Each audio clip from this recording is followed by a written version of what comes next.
अस्सलाम वालेकुम, कैसे आप सब? उम्मीद करती हूँ आप सब बहुत खुश होंगे और मज़े में होंगे।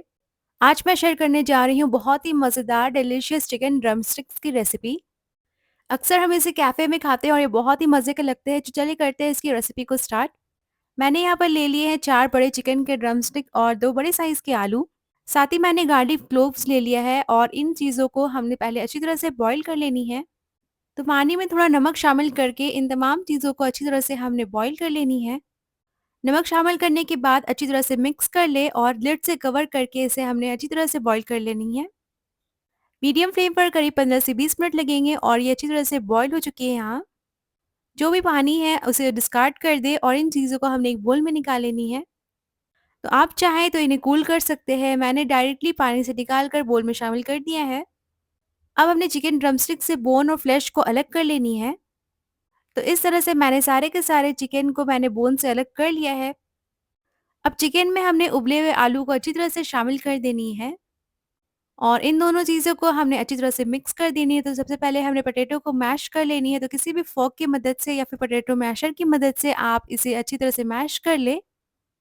आलू जो है वो 100% बॉयल है, तो बहुत ही आसानी के साथ ये अच्छी तरह से मैश हो जाएगी। इन दोनों चीज़ों को हमने आपस में मिक्स कर लेनी है और अब इसमें कुछ स्पाइसेस शामिल करना है, जिसमें red chilli powder 2 teaspoon, red chilli sauce शामिल कर दें 2 टीस्पून, 1 टीस्पून शामिल कर देंगे काली मिर्चों का पाउडर, लहसुन का पाउडर यानी गार्लिक पाउडर शामिल कर दें 1 टीस्पून और साथ ही मैंने 1 टीस्पून शामिल कर दिया है मस्टर्ड पेस्ट।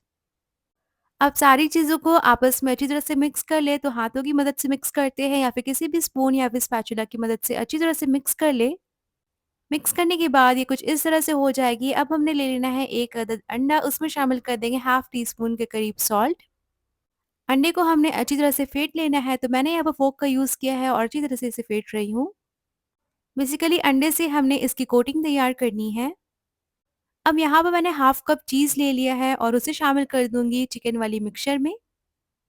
चीज़ से बहुत ही अच्छी क्रीमी सी फ्लेवर आएगी, तो इसे ज़रूर से शामिल करें। और यहाँ पर मैंने तमाम चीज़ों को आपस में मिक्स कर दिया है। अब हमने ड्रमस्टिक्स प्रिपेयर कर लेनी है। तो इस तरह से हमने पोर्शन ले लेनी है बड़े साइज़ की और बोन्स को कुछ इस तरह से हमने एडजस्ट कर लेना है। ऊपर से हल्का-हल्का प्रेस करें और बोन्स के साथ ये बहुत ही अच्छे से स्टिक हो जाएगी। तो यहाँ पे मैंने चारों ड्रमस्टिक्स को अच्छी तरह से रेडी कर ली है। अब हमने इसे कोट कर देना है एग वाली मिक्सचर से। तो ड्रमस्टिक्स को अच्छी तरह से अंडे वाली मिक्सचर से यहाँ पर मैं कोट कर रही हूँ और इसे मैंने कोट कर लिया है। अब मैं इसे कोट करूँगी, फाइनल जो कोटिंग होगी वो ब्रेड क्रम्ब से। ब्रेड क्रम्ब से बहुत ही अच्छी मज़ेदार सी क्रिस्पी ये इसकी कोटिंग हो जाएगी।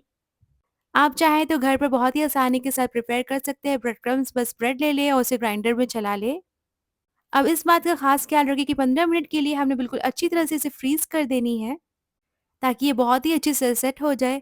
और 15 मिनट के बाद मैं इसे फ्राई कर रही हूँ। ऑयल को मैंने मीडियम हीट में गर्म कर लिया है और एक-एक करके सारे के सारे मैं ड्रमस्टिक्स को डाल दूँगी ऑयल में। सारी चीज़ें अच्छे से कुक हो चुकी है, बस हमने जो इसकी कोटिंग है उसे क्रिस्पी कर लेनी है। 5 से 6 मिनट में ये बिल्कुल अच्छी तरह से फ्राई हो जाएगी और 5 से 6 मिनट के बाद इसे हमने निकाल कर के किसी भी टिश्यू पेपर पर रख देनी है। साथ ही यहाँ पे मैंने कुछ फ्राइज़ कट करके रखे थे, ये ड्रमस्टिक्स के साथ बहुत ही मज़ेदार से लगते हैं, बिल्कुल कैफ़े स्टाइल। तो इन्हें भी मैं हाई फ्लेम पर फ्राई कर रही हूँ।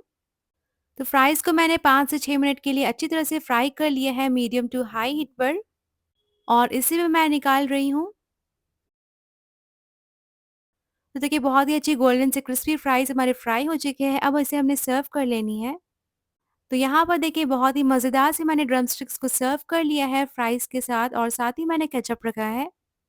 केचअप के साथ ये बहुत ही मज़े के लगते हैं, तो ज़रूर से इस रेसिपी को ट्राई करें और मुझसे शेयर करें अपनी फीडबैक। अपना बहुत सारा ख़्याल रखें, मुझे अपनी दुआओं में याद। अल्लाह हाफ़िज़।